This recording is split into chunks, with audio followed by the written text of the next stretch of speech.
आखिर खाना खाने से पहले प्रार्थना क्यों करनी चाहिए? पूरी दुनिया में खाना खाने से पहले लोग प्रार्थना क्यों करते हैं? क्या आपने कभी सोचा है कि क्यों हम खाना खाने से पहले प्रार्थना करते हैं? बाइबल में जब भी प्रभु यीशु मसीह ने भोजन किया है या लोगों में बांटा है, हमेशा परमेश्वर का धन्यवाद दिया है, हमेशा अपने पिता का धन्यवाद दिया है। तो हम जो प्रभु यीशु के चेले हैं, हम भी जरूर अपने पिता का धन्यवाद दें और प्रार्थना जरूर करें। हम ऐसा क्यों करते हैं? इसके 3 कारण हैं। पहला, परमेश्वर कौन है उसका जश्न मनाने के लिए। पहला इतिहास अध्याय 29 का 10 और 11।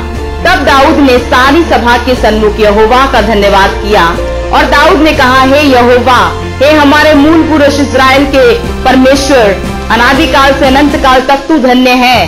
हे यहोवा, महिमा, पराक्रम, शोभा, सामर्थ और वैभव तेरा ही है, क्योंकि आकाश और पृथ्वी में जो कुछ है वह तेरा ही है। हे यहोवा, राज्य तेरा है और तू सबों के ऊपर मुख्य और महान ठहरा है। परमेश्वर उदार है। हर बार जब हम उसके सामने अपना सर झुकाते हैं तो ये उसके सन्मुख अपनी कृतज्ञता व्यक्त करने का एक अवसर होता है। राजा दाऊद हमें इस बात का उदाहरण देते हैं। इस वचन में हम देखते हैं कि इजरायलियों को एक दावत के लिए राजा दाऊद ने बुलाया है। तो भोजन करने से पहले वहाँ राजा दाऊद खड़े होते हैं और प्रार्थना करते हैं। तो ये एक परमेश्वर की महानता का जश्न मनाने का तरीका है, उसे बताने के लिए कि हम उससे प्यार करते हैं। और दूसरा कारण है कि ये याद रखने के लिए कि हमारे लिए कौन प्रदान करता है। परमेश्वर ने सब कुछ बनाया और जो कुछ हमारे पास है वो परमेश्वर का दिया हुआ ही है। राजा दाऊद ये बात समझते थे और चाहते थे पूरा इजराइल इस बात को समझे। पहला इतिहास अध्याय 29 का 12 से 14। धन और महिमा तेरी ओर से मिलती है, तू सबों के ऊपर प्रभुता करता है। सामर्थ और पराक्रम तेरे ही हाथ में है और सब लोगों को बढ़ाना और बल देना तेरे हाथ में है। इसलिए अब हे हमारे परमेश्वर, हम तेरा धन्यवाद करते और तेरे महिमा युक्त नाम की स्तुति करते हैं। मैं क्या हूँ और मेरी प्रजा क्या है कि हमको इस रीति से अपनी इच्छा से तुझे भेंट देने की शक्ति मिले। तुझी से तो सब कुछ मिलता है और हमने तेरे हाथ से पाकर तुझे दिया है।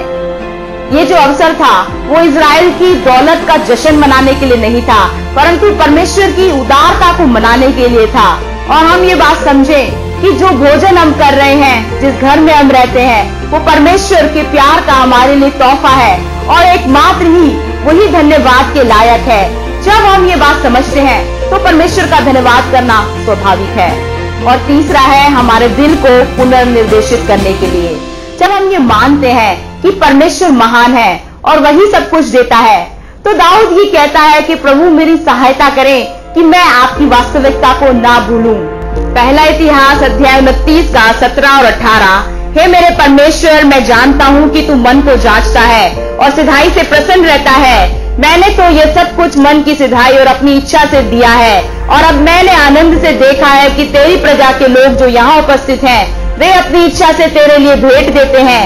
हे यहोवा, हे हमारे पुरखा अब्राहम, इसहाक और इजराइल के परमेश्वर, अपनी प्रजा के मन के विचारों में ये बात बनाए रख और उनके मन अपनी ओर लगाए रख। प्रतिदिन कृतज्ञ रहना ये ईश्वरीय बात है। यही दाऊद अपने लोगों को सिखाना चाहता था और आज परमेश्वर हमें सिखाना चाहता है। बने रहने के लिए धन्यवाद। मैं हूँ रश्मि सिंह। आशा करती हूँ संदेश आपको पसंद आया होगा। संदेश को अपने परिवार के सब जनों में, अपने मित्रों को बांटे ताकि उन्हें भी आशीष मिले। इस चैनल को सब्सक्राइब करें और बेल बटन क्लिक करना ना भूलें ताकि ऐसे प्रेरणात्मक संदेश आपको मिलते रहें।